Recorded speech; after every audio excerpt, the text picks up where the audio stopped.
95% 이상 다 국내에서 하는 진짜 찐 국산. 최대 토크가 생각보다 높더라는 거. 30Nm 정도의 성능을 내는데 거의 한 300cc급 정도의 가속력을 기대하셔도 좋겠다, 이렇게 보시면 좋겠네요.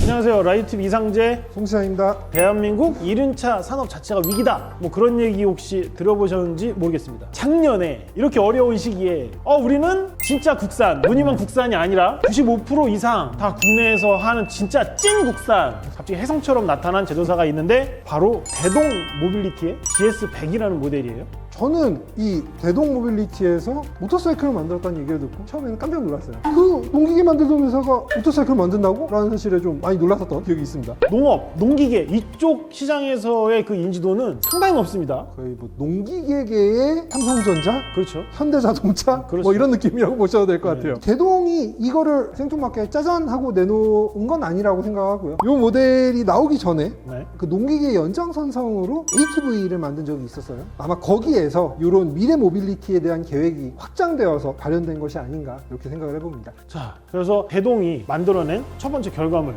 GS100을 저희가 스튜디오로 가지고 왔는데, 일단 보여주는 대로 디자인 부분부터 하나씩 살펴보도록 하겠습니다. 이 모델의 디자인을 명확하게 보여드리기 위해서 차를 좀 돌렸는데요. 전체적으로는 남성적이고 그렇죠. 각지고 뾰족뾰족하고 단단해 보이는 딱 그런 스타일이에요. 얘는 처음에 B2C로 개발된 모델이 아니고 B2B로 상용에 포커스를 맞춰서 그렇게 개발된 그런 모델이라 바가 장착되어 있는데, 그 스마트폰 거치대 같은 거 이제 달아가지고 배달하시는 분들이 여기다 이제 거치대를 기본적으로 장착을 해서 이게 사용하실 수 있게 상용에 알맞게 좀 사용할 수 있는 디자인, 그런 스타일이라고 보시면 됩니다. 지금 전기 스쿠터 시장에서 이런 모델이 없었다가 이 모델이 장거리에 대응할 수 있을 만큼 넉넉한 공간을 갖춘 스쿠터로는 처음 등장했기 때문에 그 부분에 있어서는 저는 충분히 이 모델의 그런 가치가 있지 않나, 이렇게 생각을 합니다. 자, 디자인적인 얘기를 알아봤으니까 이제 저희는 메커니즘적인 얘기를 좀 들려드릴 건데요. 파워트레인은 현대캐피코의 모빌고 7이라는 플랫폼을 사용하고 있습니다. 7이 중요한데요. 7은 말 그대로 요 적용된 모터의 출력 숫자를 얘기한 거고요. 그래서 여기에는 7kW급 모터가 탑재되어 있고, 최고 출력이 우리가 흔히 아는 마력으로 환산했을 때 한 9.5마력 정도, 25 스쿠터가 그 정도 그죠. 나오는 거니까요. 조금 놀랐던 거는 최대 토크가 생각보다 높더라는 거. 30Nm 정도의 성능을 내는데 거의 한 300cc급 정도의 가속력을 기대하셔도 좋겠다, 이렇게 보시면 좋겠네요. 자, 그러면 얘는 배터리가 어떻게 장착이 되어 있죠? 얘 같은 경우는 배터리가요, 요 센터 터널 아래쪽에 배터리가 탑재되어 있어서 이게 좀 구조가 이런 형태가 된 건데요. 요거 같은 경우 이렇게 열면은 여기에 배터리가 두 개가 탑재되어 있어서 이게 교체형 배터리이기 때문에 추후에 BSS가 어느 정도 배치가 되면은 그곳에 가서 배터리 교환해서 바로바로 주행할 수 있는 그런 모델입니다. 이 배터리 같은 경우에는 잔량을 알 수 있는 게이지가 이렇게 있고, 두 개가 이렇게 직렬로 장착이 된다라고 이해를 하시면 됩니다. 이 모델 같은 경우는 LG 에너지 솔루션의 2.88kW씩 배터리가 탑재가 되어서 상온에서는 63.6km, 그리고 저온에선 40.3km입니다. 충전된 배터리를 공유할 수 있는 BSS 시스템 기계를 서울을 비롯해서 여러 군데에 이제 장착할 계획이라고 밝혔기 때문에 중장기적으로 봤을 때는 BSS 시스템이 많이 구축이 되면 이동거리에 관련된 그런 리밋은 많이 사라질 겁니다. 주행적인 부분에서 가장 필요하다고 할 수 있을 만한 게 인데스크식, 요거 조절식이고요. 여러분들이 원하시는 높이 조절하실 수 있게끔 이렇게 준비가 되어 있고, 그리고 계기판 TFT 풀컬러 디스플레이가 탑재되어 있어서요, 뭐 차량 주행과 관련된 전반적인 정보, 다양한 정보가 표시가 되는 부분이 있고요. 밝기 조절되고 모드에 따라서 색도 확 바뀝니다. 이쁘게. 그렇죠. 그 외 편의사항으로는 여기 센터바가 있어서 여기에 뭐 스마트폰 같은 거 거치해서 다양하게 사용할 수 있게 준비해 놨는데, 배터리가 방전이 되면 안 되잖아요. 아래쪽으로 USB 충전 포트를 더해놔서 이동 중에 충전할 수 있도록 그렇게 구성을 해 놨고요. 배터리가 이 앞부분 센터 터널에 들어간다라고 말씀드렸는데요. 이 밑은 수납 공간이 되겠죠. 헬멧이라든지 BOC라든지 이런 거 수납하실 수 있는 수납 공간 마련되어 있고요. 이 모델 같은 경우는 기본적으로 트렁크라는 공간을 확보하기 위해서 이런 구조로 만들어졌고, 트렁크가 확보가 되기 때문에 출고 당시 아무것도 건드리지 않고 이 상태로 타도 전혀 부족함이 없는 그런 구조로 되어 있다고 말씀드릴 수 있을 것 같아요. 간단한 소소한 소지품들은 보관할 수 있는 글러브 박스가 여기 좌우로 마련이 되어 있다라는 거, 이 정도 눈여겨보시면 좋을 것 같고요. 헤드라이트도 그렇고 테일라이트, 등화류들은 전부 LED가 탑재되어 있다는 거. 그다음에 브레이크 같은 경우는 앞에 디스크, 싱글 디스크가 장착이 되어 있습니다. 제동 성능에 있어서는 뭐 걱정 안 하셔도 될 것 같고요. 서스펜션은 앞에 정방향 텔레스코픽 포크, 후면에는 듀얼 쇼크 업서버 이렇게 적용이 되어 있고요.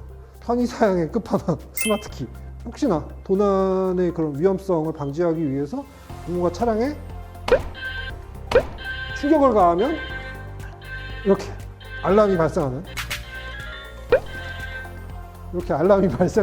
이런 도난 방지 기능도 갖추고 있다는 거. 이 정도 말씀드리면 될 것 같습니다. 네.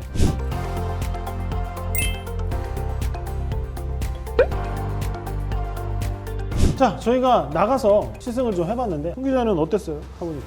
저는 생각외로 가속력이 엄청났다라는 거. 한 125cc급 정도 성능을 보여주지 않을까라고 예상했던 것과 다르게 가속력에 있어서만큼은 300cc급 스쿠터 정도의 가속력을 경험할 수 있다는 점에서 전기 스쿠터의 미래가 마냥 어두운 것만은 아니구나라고 생각을 했습니다.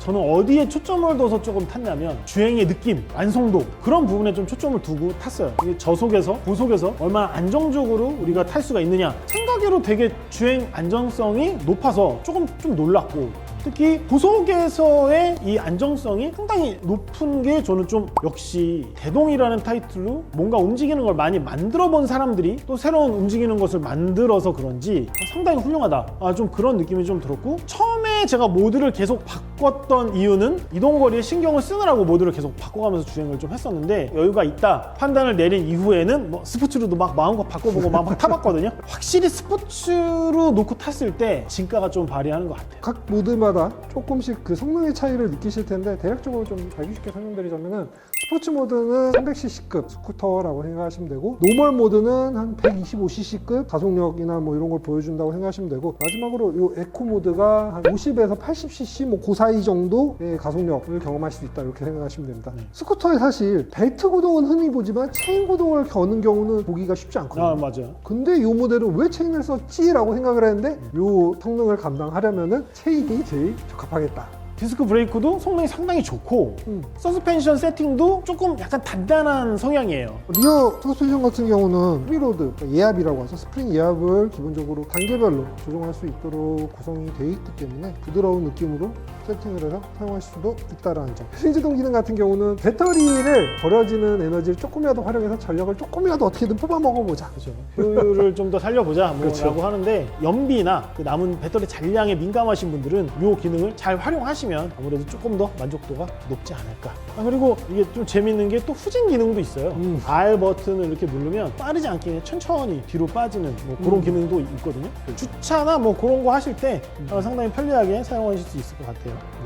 중요한 건 첫 번째 모델이라는 거예요. 여기서는 계속 또 발전을 할 겁니다. 처음 만들어 본 모델이 이 정도다. 여기에 가장 큰 의미를 저는 둬야 될 거라고 생각을 해요. 근데 또 그렇게 탄생한 모델이 국산 기술, 국산 제조, 이렇게 만들어진 모델이라는 점에서 더 가치가 있다고 볼 수 있겠네요. 순수 국내 제작 기반으로 한 이런 결과물들이 나오고 있다는 거, 그것만으로도 어떻게 보면 이 모델은 리뷰를 해야 될 정도로 큰 의미가 있다고 저희는 보고요. 국산 모터사이클 산업 부흥의 시발점이 될 수 있는 모델이 아닌가라는 생각도 들고요. 참고로 이 모델 같은 경우는 최종 양산형의 그 바로 전 단계, 뭐 수치로 따지면 뭐 한 90에서 95% 정도? 그 정도 완성된 모델이라고 들었어요. 그래서 소비자들한테 판매되는 최종 양산본 모델하고 비교를 해보면 아주 디테일한 부분에서 조금의 차이가 날 수 있다고 합니다. 저희가 지금 영상에서 보여주는 이런 부분에서 미세하게 좀 다른 부분이 있을 수 있다는 점, 그 부분은 좀 이해를 해주셨으면 좋겠습니다. 그럼 저희는 또 새로운 영상으로 찾아뵙도록 하겠습니다. 지금까지 라이즈TV 이상재 홍수장이었습니다. 고맙습니다. 감사합니다.